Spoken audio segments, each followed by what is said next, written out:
Honestly, I really think that this documentary is gonna need a documentary.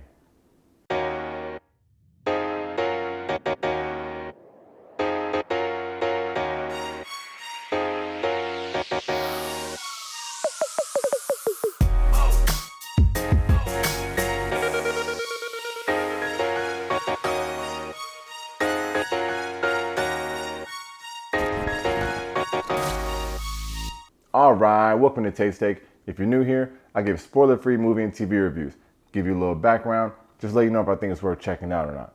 If that's something you're into, hit that subscribe button for your boy.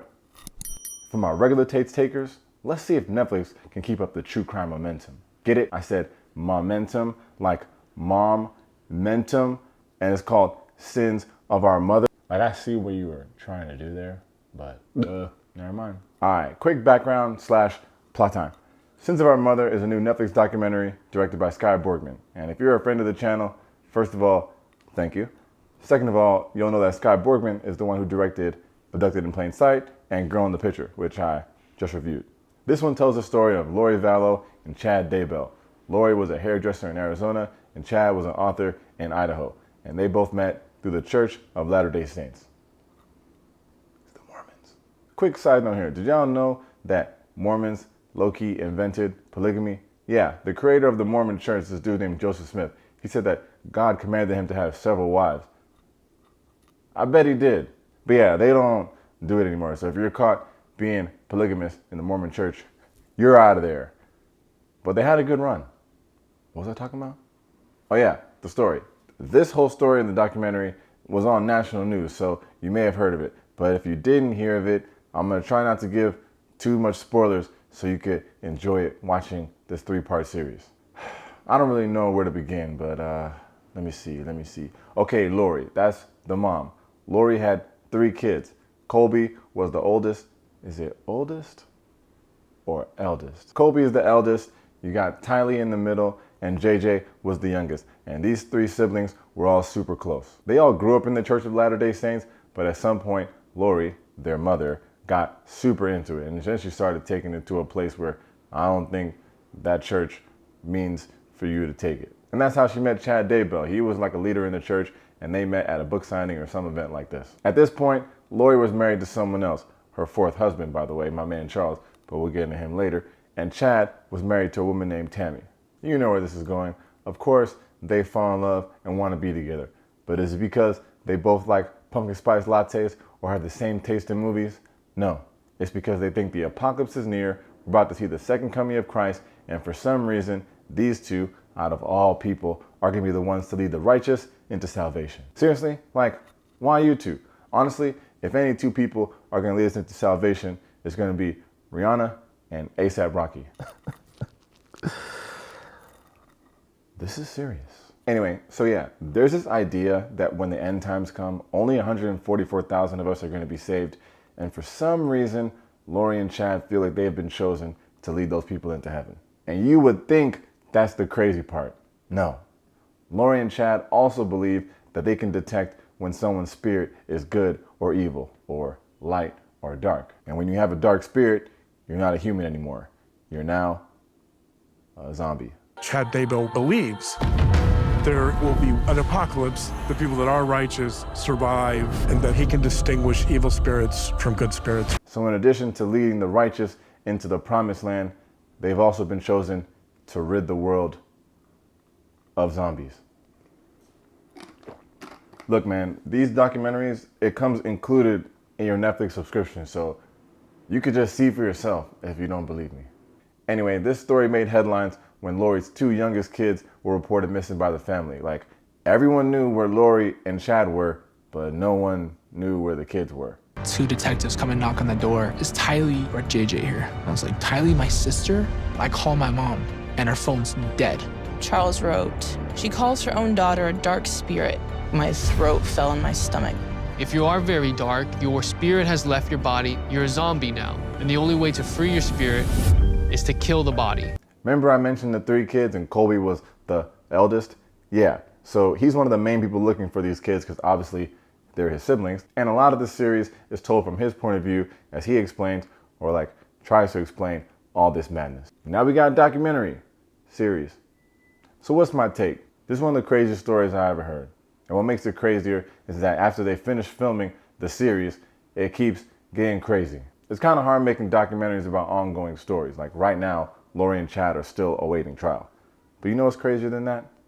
You know what's even crazier than that? All right, check this out. Now remember I told you that Colby was the eldest of Lori's kids, and a lot of the documentary is told from his point of view. Remember? And this is a real sad story. This is a man who never knew his biological dad, finally got a stepdad that treated him like a real son, lost him, has no idea where his only siblings are, and then essentially lost his mom to this cult-like experience. This dude Colby has been through a lot, and now he's going through even more. Colby Ryan was arrested over the weekend for sex crimes. He's accused of one count of sexual assault in Maricopa County, Arizona. This is a mugshot of Colby.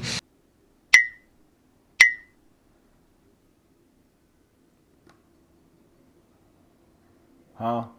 So yeah, that happened. When you watch the documentary, you find out that Colby married this woman named Kelsey. And Kelsey and Colby have 2 kids together. But from what I understand, the 2 of them got separated after the filming of the documentary. The story is Colby and Kelsey were hanging out one night. Now keep in mind, they're separated, so they're already playing with fire. They start canoodling. They start to smooching. And Colby wants to take it further. And Kelsey is like, no, we shouldn't do this. And Colby does it anyway. Literally forces himself on her. Ugh. Then starts crying and says sorry. The next day, Kelsey gets a video confession of Colby admitting to this crime. She calls the cops. The cops come and the cops are like, hey, what's going on here? And Colby's like, yes, I did this. I'm extremely sorry. Colby is arrested on September 3rd. Yeah, like freaking last week, September 3rd. Literally like 3 days later, the prosecutor drops all the charges and no one knows why. You see what I'm saying? When I said sometimes a documentary need a documentary, like the director, it got to be watching this like, damn, this is the whole source of my documentary. Who rapes? Ugh. I'm going to give Sins of Our Mother 3.5 stars.